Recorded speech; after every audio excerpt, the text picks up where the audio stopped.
வணக்கம். இன்றைக்கி நம்ம பார்க்க போகிற சமையல் ஒரு அருமையான ரொம்ப சிம்பிளாக ஈஸியாக பண்ணக்கூடிய பன்னீர் கிரேவி எப்படி செய்யலாங்கிறத பார்க்கலாம். சப்பாத்தி தொட்டு சாப்பிட்றதுக்கு அருமையாக இருக்கும். ஸோ வாங்க எப்படி செய்யலாங்கிறத பார்க்கலாம்.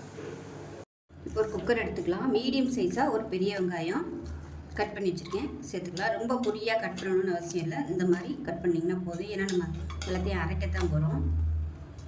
அதே மாதிரி மீடியம் சைஸாக 3 தக்காளி எடுத்திருக்கேன். வெங்காய அளவோட தக்காளி அளவு வந்து அதிகமாக இருக்கணும். அப்போ தான் இந்த மாதிரி கிரேவி செய்யல எப்போயுமே டேஸ்ட்டு நல்லாயிருக்கும். இப்போ இதில் ஒரு 5 மிளகாய் சேர்த்துக்கலாம். நான் வந்து காஷ்மீரி மிளகாத்தூள் எடுத்திருக்கேன். 2 பிரியாணி இலை சேர்த்துக்கலாம். ஒரு சின்ன துண்டு பட்டை, 5 பாதாம் சேர்த்துக்கலாம்.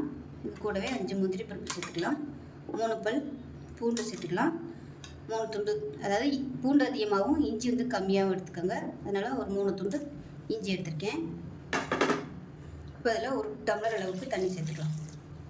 சேர்த்துட்டு நல்லா கலந்து விட்டுலாம். மூடி வச்சிடலாம். இப்போ விசில் போட்டுட்டு 2 விசில் விட்டுட்டு ஸ்டீம் போனதுக்கப்புறம் பார்க்கலாம். இப்போ 2 விசில் விட்டு ஸ்டீம் போயிடுச்சு. இந்த மாதிரி தான் இருக்கும். இப்போ நல்லா ஆறுனதுக்கப்புறம் தண்ணியை இருத்துட்டு இப்போ எல்லாத்தையும் மிக்ஸி ஜாரில் சேர்த்து அரைச்சிட்டு பார்க்கலாம். இந்த தண்ணியை வந்து வேஸ்ட் பண்ண வேணாம். இது வந்து நல்லா ஆறுனதுக்கப்புறமா மிக்ஸி ஜாரில் சேர்த்துக்கோங்க. சூடோடு போட்டு அரைச்சிங்கன்னா அப்படியே முகத்தில் தெரிச்சிடும். அதனால் ஆறுனதுக்கப்புறமா நீங்கள் மிக்சியில் சேர்த்து அரைச்சிக்கோங்க.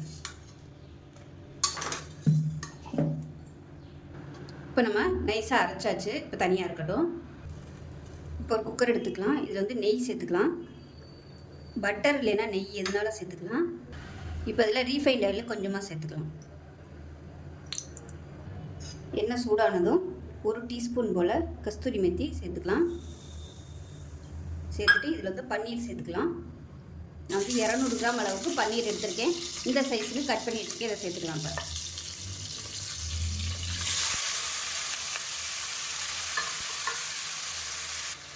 இப்போ இதில் 1 டேபிள் ஸ்பூன் அளவுக்கு மிளகாத்தூள் சேர்த்துக்கலாம். காரம் வந்து எவ்வளோ தேவையோ அதுக்கு தகுந்த மாதிரி சேர்த்துக்கோங்க.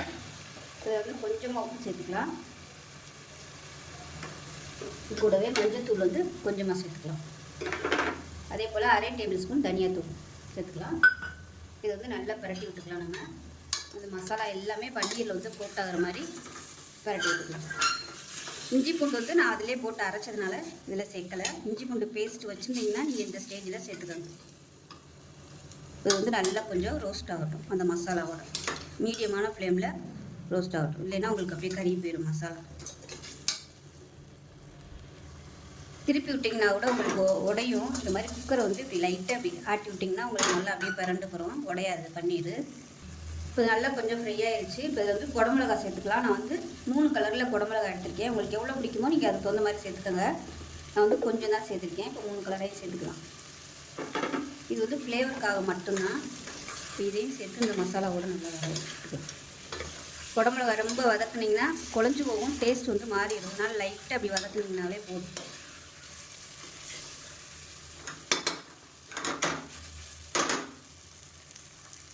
இப்போ நல்லா ஒரு 2 நிமிஷம் வதக்கியாச்சு. இப்போ நம்ம அரைச்சி வச்சுருக்க அந்த பேஸ்ட்டை சேர்த்துக்கலாம். நான் குக்கரில் இருந்த தண்ணி எல்லாமே கலந்து தான் வச்சுருந்தேன். மிக்ஸி ஜாரில் எல்லாத்தையுமே ஊற்றிட்டேன். இப்போ மிக்ஸியை அலசிட்டு அந்த தண்ணி கொஞ்சமாக சேர்த்துக்கிறேன். திக்னஸ் பார்த்துக்கிட்டு எவ்வளோ தண்ணி ஊற்றணுமோ நீங்கள் ஊற்றிக்கணும். இப்போ எல்லாத்தையும் கலந்துட்டு உப்பு செக் பண்ணி பார்த்துட்டு உப்பு சேர்த்துக்கலாம். முகத்தில் தெரிக்கும், கவனமாக இருந்துக்கோங்க.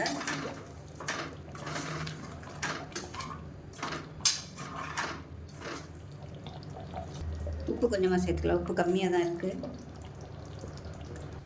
இது கூடவே 1/4 டீஸ்பூன் போல் கரம் மசாலா, லாஸ்ட்டாக 1/4 டீஸ்பூன் போல் கஸ்தூரி மேத்தி, அதாவது காய்ந்த வெந்தயக்கீரை நல்லா கலந்து விட்டுடலாம்.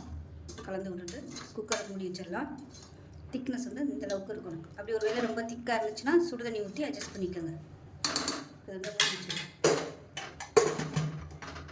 மூடி வச்சுட்டு திரும்பவும் ஒரு 2 விசில் விட்டுட்டு ஸ்டீம் பண்ணதுக்கப்புறம் பார்க்கலாம். இப்போ ஸ்டீம்லாம் போயிடுச்சு. எப்படி இருக்குன்னு பார்க்கலாம். பாருங்கள், நல்லா சூப்பராக வந்துருச்சு. அடியிலலாம் பிடிக்கல, அருமையாக இருக்குது. இப்போ லாஸ்ட்டாக இதில் வந்து ஜீனி சேர்த்துக்கலாம். இப்போ 1 டீஸ்பூன் போல் ஜீனி சேர்த்துக்கலாம். இது வந்து லைட்டாக அந்த ஸ்வீட்னஸ்க்காக ஹோட்டல்லாம் வந்து ஜீனி கட்டாயம் அதில் சேர்ப்பாங்க. அவ்வளோதான். அருமையான பன்னீர் கிரேவி ரெடி ஆகிடுச்சு. பார்க்கையிலே சூப்பராக இருக்குது பாருங்கள். செஞ்சு பாருங்கள். செஞ்சு பார்த்துட்டு எப்படி வந்துச்சுங்கிறத சொல்லுங்கள். வீடியோ பிடிச்சிச்சின்னா லைக் பண்ணுங்கள், கமெண்ட் பண்ணுங்கள், சேனலை சப்ஸ்கிரைப் பண்ணுங்கள், பக்கத்தில் உள்ள பெல் பட்டனை ப்ரெஸ் பண்ணுங்கள். நன்றி.